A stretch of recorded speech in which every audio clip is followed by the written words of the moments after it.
Welcome to this video that explains the talent transformation pyramid model. In this video, we will simplify some complexities around performance and talent. Let's start by looking at what a model is and why it's useful. Models help us understand complexity and visualize things that we cannot see. They are tools to help us think. You may be familiar with other models such as Maslow's hierarchy of needs, or the Kirkpatrick model used to elevate the results of training programs. Just like the talent transformation model, they help us recognize relationships between factors that might not be obvious. The talent transformation pyramid provides vocabulary, a framework, and a description of factors that influence readiness, performance, and talent transformation. The model provides us with 12 factors and a holistic, hierarchical view of their relationships. You can focus on one factor, or you can use it across several factors that might interplay in your organization. Let's look at these factors individually. Starting with personality traits on the bottom left of the pyramid. Personality traits are our characteristics mostly formed when we are young. Experts say by the time we are 8, they only really change when we experience dramatic life events. These characteristics are underpinned by our values, motives, and preferences. But the way we behave does change. We are now talking about emotional intelligence. Let's move to the next sector of the pyramid. As we develop, our emotional intelligence enables us to manage emotions and handle relationships. It's why teenagers tend to be more irresponsible than mature adults.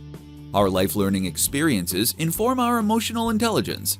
They enable us to behave more appropriately in different situations. Now, let's switch to the bottom right-hand side of the model. This area considers our physical and cognitive abilities. Physical abilities are about strength, sense of balance, the way we control our movements.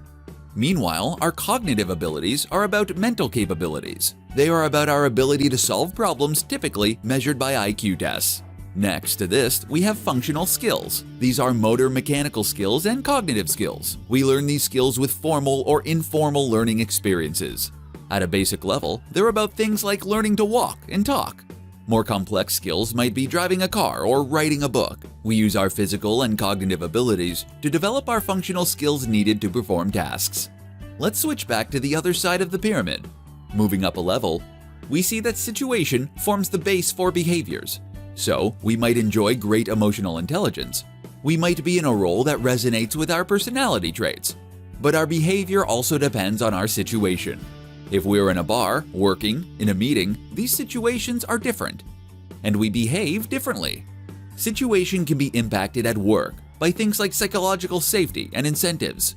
It doesn't matter how emotionally intelligent we are or what our personality is, we are affected by the situation and will behave in ways that feel right for the situation. Now let's move on to capabilities on the right side of the pyramid. But in considering our capabilities, we must also think about environment.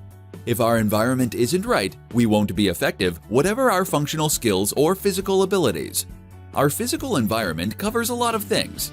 It includes the tools we have, instructions and job aids, but also the noise, light, and the room we have. For example, let's say we wanted to assemble a piece of furniture. We need the right tools, of course.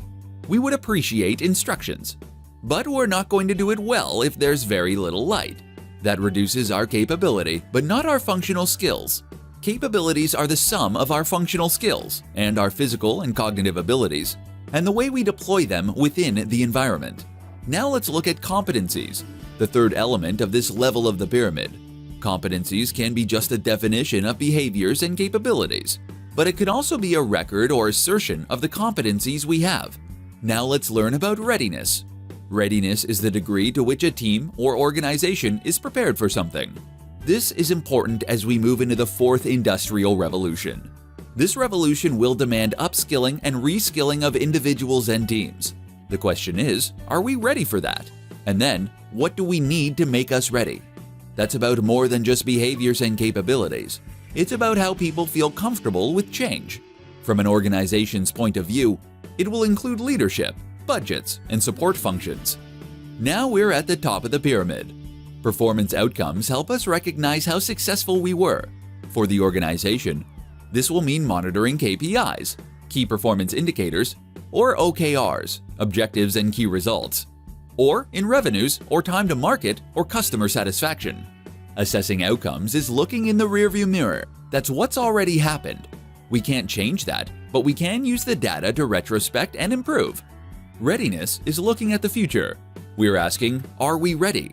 That's the transformation. That's what makes the talent transformation pyramid a most powerful tool.